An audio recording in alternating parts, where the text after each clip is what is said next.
नाचे खातिर आइल बाडू यादव जी के टोली, केहू छुई गाल ताहर केहू छुई लोली। समझ में आओ तनु, समझ में आओ तनु। हाँ भैया समझ में तो आवत आवे।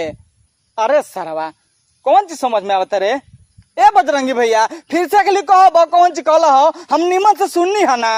लाल चाटे के कहला सा चाटबा। अरे सरवा तो नहीं ये हितवा हमारा का जेल में भेजी। हम सोचत नहीं कि वीडियो में अपन कम करी आई, ई हितवा बिचवा में बोल बोल के नू दिमागवा खराब कर देता वे। अरे हितवा तोरा से कौन ये बोले के रे, वीडियो डिलीट कर सारे थे नहीं।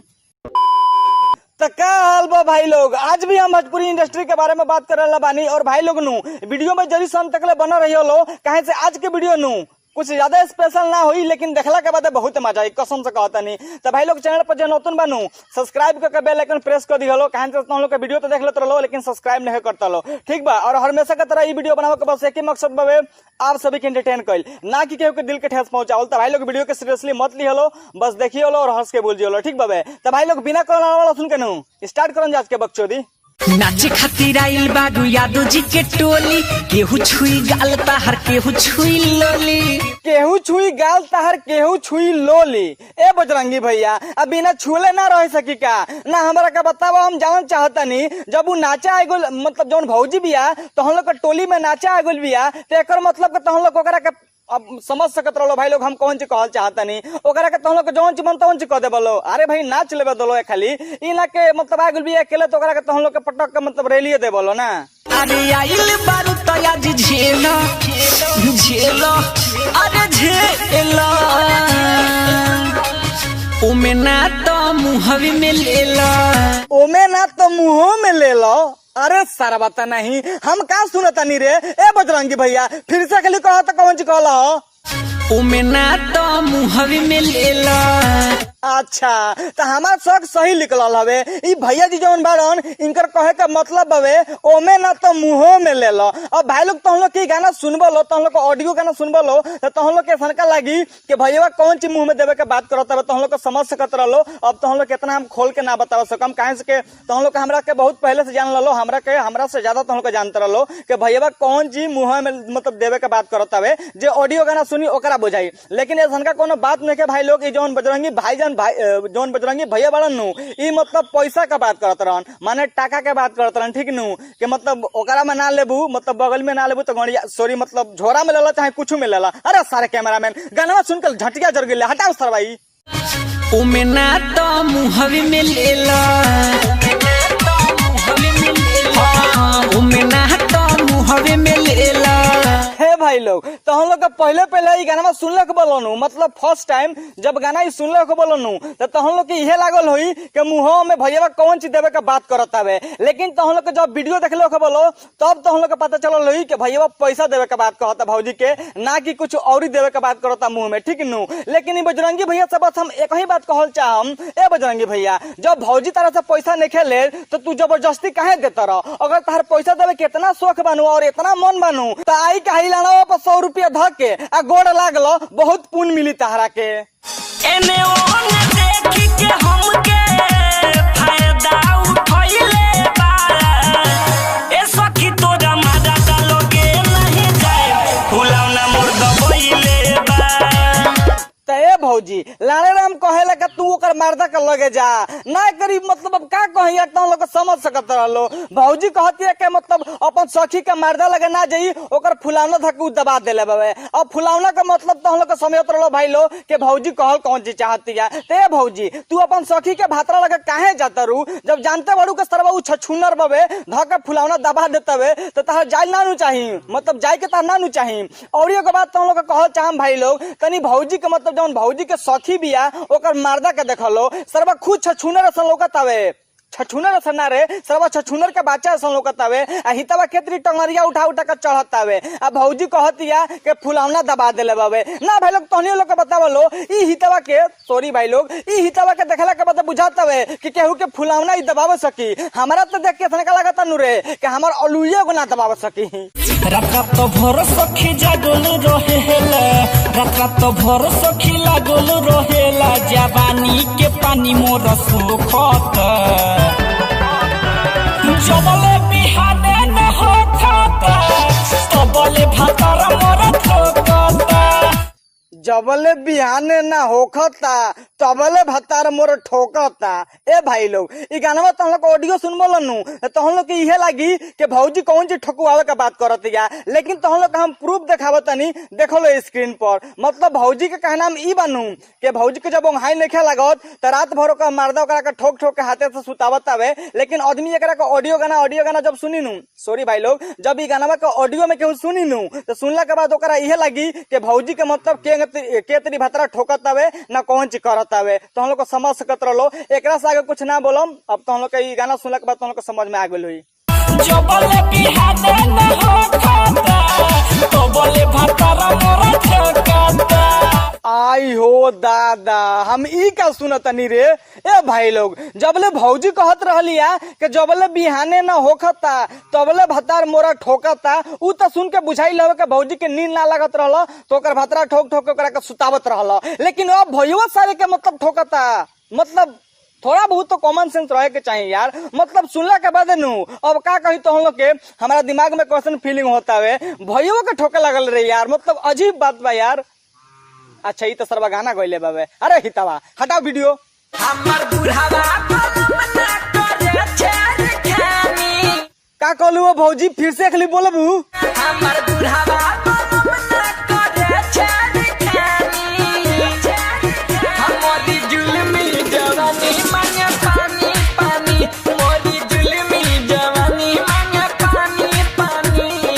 अच्छा, हमार बुढ़वा बलम ना करे छेड़खानी, हमार जुलमी जवानी मांगे पानी पानी। ए भौजी तब इहो बता दो कि कोई लीटर पानी तार जवानी मांगत हवे? 15 लीटर मांगत हवे ना सरवा 20 लीटर मांगत हवे? हम अपना घर से नु बाल्टी में भर भर के पहुंचवा देम ना, इनकर मतलब जवानी पानी मांगत हवे। बात सरवा रे, मन तो करता नु चैनलवा डिलीट कर दी अपन रे। हमरी जुल्मी जवानी मांगे पानी पानी। ना भाई लोग, तहनियो लोग के बतावो लोग हमारा से। हम तो सरवा गाना सुन रहनी है कि हमार चढ़ल जवानी पानी छोड़त हवे, चाहे कितना मतलब बहुत ऐसा का गाना बवे कि ओकरा में गावल जाला के जवानी पानी छोड़त हवे, ठीक बवे। लेकिन ई भौजी के नु जुलमी जवानी पानी मांगत हवे, मतलब पानी के कमी हो गइल बवे। अब बतावो लो तो हम लोग के एजुक मतलब अब का कही यार, कुछ कहे के मन नहीं करत। सरवा नु इहे कुल गाना सुन नी नु तो मन करला नु के वीडियो बनावल छोड़ दी, हम चैनलवा डिलीट कर दी अपन। अरे भैया सारे तनी भौजी के छोड़ दे, जिया खाई दे ना। हितवा जगह भौजी के ऊपर चढ़ता नु रे। इस तरह के 1-2 मिनट कहीं छोड़ दे बनू तो बिना रेप कोइले छोड़ी ना भौजी के। करे भातार लगातार एतावार के हो, करे भातार लगातार एतावार के हो, करे भतार लगातार एतवार के हो। ए भाई लोग गाना का भाव सुनत रहलो आ तनी ई हितवा का देखलो, लागत सरवा 15-16 दिन से सुतल नहीं के आ सरवा खड़े खड़े आंख मुन के गाना गावत हवे आ हाथवा जगह करता नु। सरवा के देख के त शंका लागत नु रे कि कीर्तन गावे के प्रैक्टिस करत हवे। देखत रहलो हितवा कौन सिंगर है सरकार रही रे कि आधा सुतले में गाना गाई करे भतार लगातार एतवार के हो आ हितवा जगह पोस्ट बना के खड़ा बनू। देख के त शंका लागत नु रे के हितवा कीर्तन गावे खातिर खड़ा बावे आ गाना गावत हवे अतवार के करे भतार। ए हित तू नाही नसेला हमर सलावार एतावार के हो, करे भातार लगातार एतावार के हो, नासेला हमर सलावार एतवार के हो। अरे हितवा उ भौजी के नासेला चाहे कुछ करेला, तू हितवा हेतरी कौन चीज करत रे? लागत सरवा कुछ काटे के इशारा करत हवे, देखत रहो हितवा के। अरे ई हितवा के तो लोग जानत ना खबलो हो, लेकिन हम तो लोग के बतावत नहीं। ये हितवा हो दिलशेर खान, मतलब खानों के खान दिलशेर खान। खान खान हमारा लड़वा का बार बक्सरे एक बार कोइला से मन नहीं भरी, का कहीं सखी उ बार बार चढ़े। एक बार कोयला से मन नहीं भरे, का कोई सखी उ बार बार चढ़े। अरे हितवा ता नहीं, हम मान लेते कि जौन भौजी के भातरा बवे ओकरा ऊपर उ 10 साली चढ़ो, चाहे बार बार चढ़ो, चाहे 1000 बार चढ़ो, तोरा गाना काहे खजुआता बे ना? भाई लोग एकरा के काहे हम कहत तो हम लोग के बतावत नहीं। देखो लो भौजी के ऊपर भैया चढ़ी बार बार चाहे 1000 बार, लेकिन ई हितवा काहे फील करता बे? मतलब देखत रहो केंगा सरवा करी मतलब फील करता, लागत लागता के कौन एकरे गांड सरवा का मारत आवे। मतलब देखत रहले एक बार भाई लोग इस सरवा के नु मतलब कितना गरिया में नु सरवा हमर मतलब एकरा का गरिया में कांदर कहीं बहुत मजा आवेला। तो भाई लोग कुछ ज्यादा बड़ा गरिया देले बनी। आज के वक्त तो यही खत्म करतनी और हमार आगे तो हम के देखत रहलो बारिश गिर रहल बा यार, भीग भीग के वीडियो बनावतनी। देखो लो हई पूरा भीज गइल बा ठीक नु, और हेने के देख लो सब भीज गइल बाबे, लाना वाला सब भीज गइल बाबे। फिर भी यार वीडियो तो हम लोग बना के तो हम लोग के एंटरटेन करे खातिर यार इतना तो चली यार। अभी कल या परसों हमारे वीडियो देख लो बोलो ओकरा में पानी में डूब मतलब पानी में आधा ठेंगुना भर पानी रहुए ओकरा में हमारे कैमरा में रहुए हम ठेंगुना भर पानी में रहुए, ओकर बाद शूट कर रहुए। तो यार वो वीडियो पर उतना अच्छा रिस्पांस नहीं मिलत, जितना मेहनत करो तनी वीडियो में आजकल उतना रिस्पांस नहीं मिलत। और ओकर बजे बाड़ा लो तो हम लोग के यार वो कहे तो हम लोग हम बजे बतावत तनी। तो हम लोग के वीडियो देखत रहो, लाइक नहीं करते लो और कमेंट भी नहीं करते लो यार, वीडियो के शेयर कर लो यार।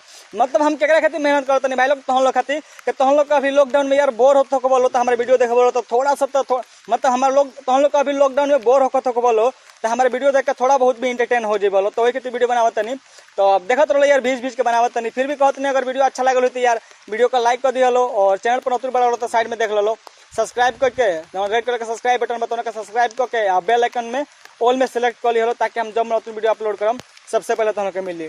और भाई लोग वीडियो थोड़ा बहुत भी अच्छा लगल हो तो यार प्लीज शेयर कर दियो यार, शेयर किया करो यार, शेयर करके हम जल्दी ना कहनी। लेकिन ये वीडियो में और जौन एक से पहले को वीडियो डाले रहनी हो जौन वीडियो बनावे में हमारे कैमरामैन के 3 गो जोग धैले रही सन ना रे, 3 गो धैले रही सन 3 गो जोग धैले रही सन नीमक डाल के बेचारा पानी में से। अब तो हम लोग को समझ सकत रहो यार, देखबो लो तो समझ बोलो कहाँ कितना मेहनत लागल एगो वीडियो बनावे में। एगो तो सर्व भीज भीज के वीडियो बनावो छोड़ो यार कह के कोनो फायदा नहीं के। और एगो तो हम लोग से छोटा मोटा बात कहल चाहम भाई लोग उ ई बात बाबे के जौन एकरा से पहले हम वीडियो डाले रहनी जौन वीडियो में हमारे कैमरामैन के 3 गो जोग धैले रहली सन। तो उ वीडियो तो हम लोग के देखल चाहत रहो तो डिस्क्रिप्शन में लिंक बावे भाई लोग जाके जरूर देख लो। तो हम लोग का अभी बहुत आदमी नहीं देख लो तो वीडियो के जाके यार देख लो, बहुत मेहनत वीडियो में लागल बही खातिर डिस्क्रिप्शन में पहले बार लिंक दिले बानी। अगर वीडियो अच्छा लगी तो वीडियो का लाइक कर दिया लो और चैनल का सब्सक्राइब करके बेल आइकन दबा दिया लो। मिलो जी फिर से नेक्स्ट वीडियो में, तब तक के लिए by. Too many thoughts on my mind, I can't sleep at night, so I just keep writing. I don't need no help, I don't need opinions, so don't waste my time then. I just been living online, my city don't show me